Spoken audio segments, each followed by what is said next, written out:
The human drama that we call skating. Memories on ice, frozen in our minds. Compelling images, recorded and replayed time after time. Spinning out moments that last forever.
Good. Much excitement in this building for this entire week is that of the 4 gold medals up for grabs, there's only one favorite.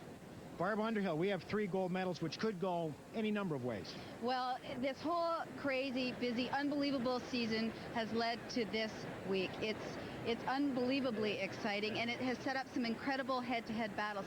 The biggest battle, of course, is that of Urmanov and Stoico. Everybody is looking to those guys, but in this sport, we all know that one tiny slip-up in the short program is going to set up another battle, and there's 3 or 4 guys waiting in the wings. Now, any one of maybe 5 or 6 different skaters could win the gold in men's. In women's, it's just as wide open. And the big story here is with the return of Midori Ito. She looks a lot different than she used to. It was 4 years ago that she finished her amateur career. She's back to prove something, but I think they are all favorites for different reasons. She is the technical skater. Michelle Kwan is certainly the most consistent skater. Lu Chen is the most well-packaged skater, so it's going to be quite a battle. And it's so strong that almost no one's talking about Surya Bonnelly, and all she did was finish second last year. And then we come to pairs. And pairs is probably the deepest field of skaters that I have seen in a long time. We're going to see them a little bit later in the show. Okay, Barb, you get ready for that. Also joining us on the telecast tonight and throughout the week, well, you know that one of the mysteries of life is ice dancing. So we brought in Tracy Wilson is here to help us out. And Trace, we do have the clear-cut favorites in ice dancing, but behind them, there's a pack of hungry teams. Grishek and Platov, the Russian team, are clear-cut favorites, and that's because they're reigning Olympic and world champions. They've competed 5 times this year, and they've won all 5 competitions, but I think they're beatable. And if anybody's going to beat them, it's another Russian team, Krylova and Ovsyannikov. They are a very improved team. They're delightful to watch, and everybody here is talking about their free dance. And what about Shaylin and Victor? Is this the year they get a medal? Well, I mean, if you'd asked me at the beginning of the season, I would have said yes. It's just a matter of what color. But that was before they ran into problems with their programs. The judges looked at their programs this season and said they lack content. And what has happened is they've gone from being the #2 team in the world, they've dropped in the rankings to #4 team. They've been beaten twice this year by a French team.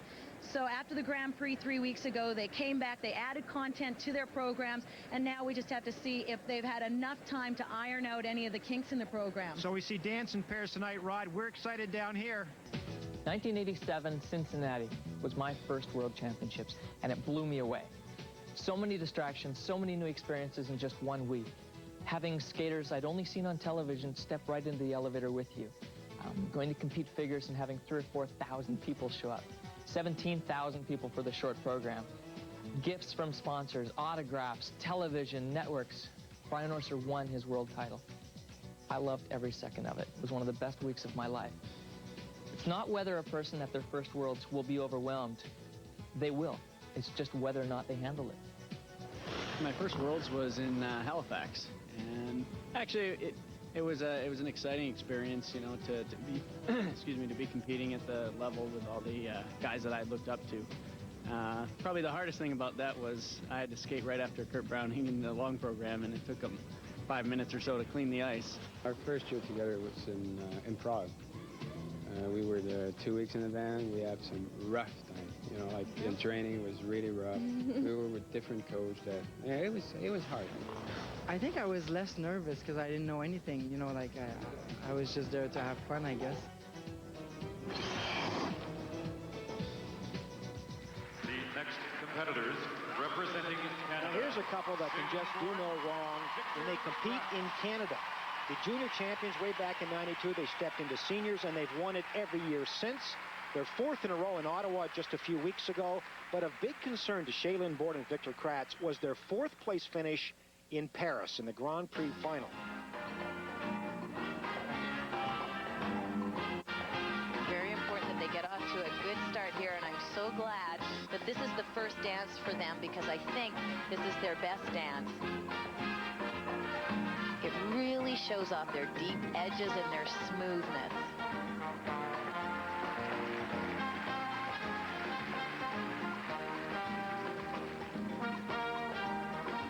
Coming up, a look at some of the deep edges that they're famous for.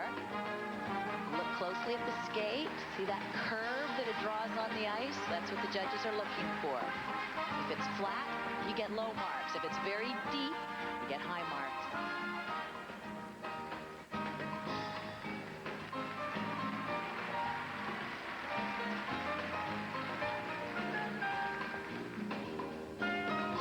Starting the second pattern of their dance.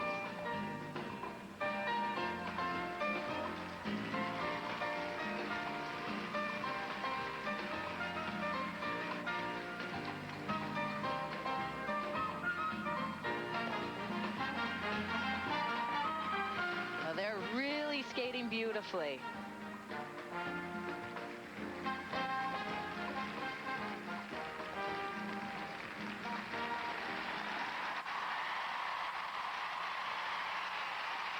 A sparkling performance for Shailene Bourne and Victor Kratz.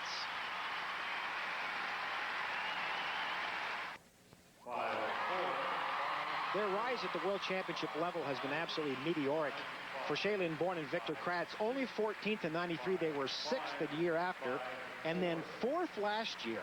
And as you look at these marks, you can see that they are still one of the very best teams in the world. The question, of course, in the back of their minds is, can they make that final breakthrough into the medal group?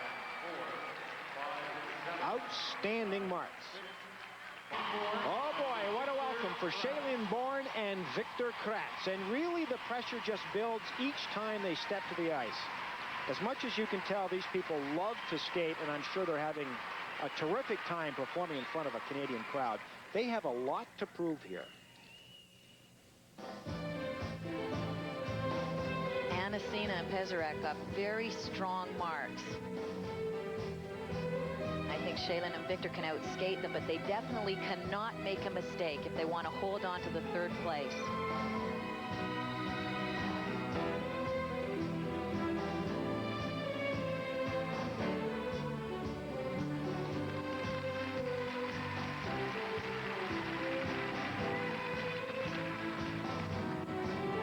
Look at how close their feet are. One person's out of position even a little bit, you're down.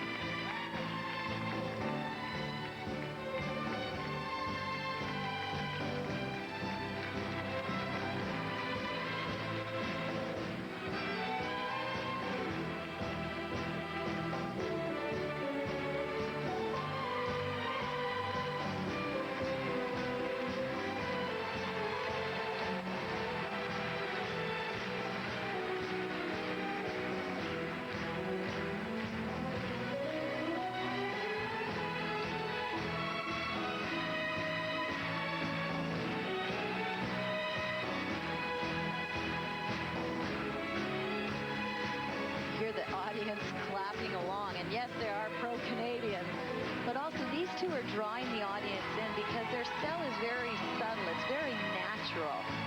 There's nothing fake about them.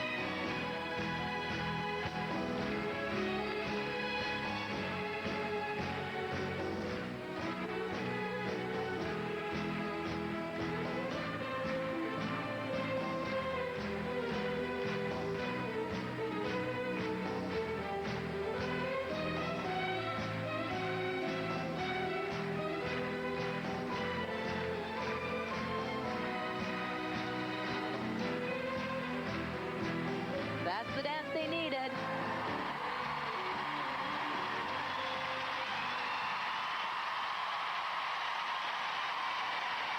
The Canadian champions, the Canadian hopefuls, Shaylin Bourne and Victor Kratz. What Shaylin Bourne and Victor Kratz want to do is win the first medal since, who was it in '88, Trace? Rob McCall and somebody. And Tracy Wilson won their third successive bronze medal at the World Championships. And is that performance a harbinger, you think, for this young team? Well, I just think they skated those compulsories beautifully. They were subtle, smooth. Couldn't have done it better. Well, we've talked about how the judges are going to like them. Okay. Here are the marks, 5.5s and 5.6s. This for the tango, the second compulsory dance. It's close. Let's wait for the second set. Yes, I think that's it. From 5.5 to 5.8, second place. Mother watching, she's very proud. Bourne and Kratz are third. Chantal Lefebvre and Michelle Brunet, the other Canadian dance team, 16th. Chris Shucken. Number one after the compulsory dance is no surprise there, Trace. What do you think, though, about 2 and 3? Well, I'm just really excited about Shaylin and Victor. I think the best thing for them is they look very, very confident. They were very smooth and looked like they were in total control. And, you know, the compulsory dancers are so important because they really set the pace. We used to think that, you know, whatever we finished in the compulsory dance, good chance we're going to finish the competition in that spot. If we were fourth, then we knew we had our work cut out to try and move up into the medals. So I think things look awfully good for them right now, and I just hope they can continue the momentum through the rest of the week. Well, much is made in dance of how slow the process is to move up. Can they move up to second? Very, very difficult. Krylova and Ovsyannikov, I think, are an extremely strong team. So it's going to be tough, but we'll have to look at the original dance, and we'll see if any movement's going to happen. So Shaylin and Victor have their work cut out for them, and Rod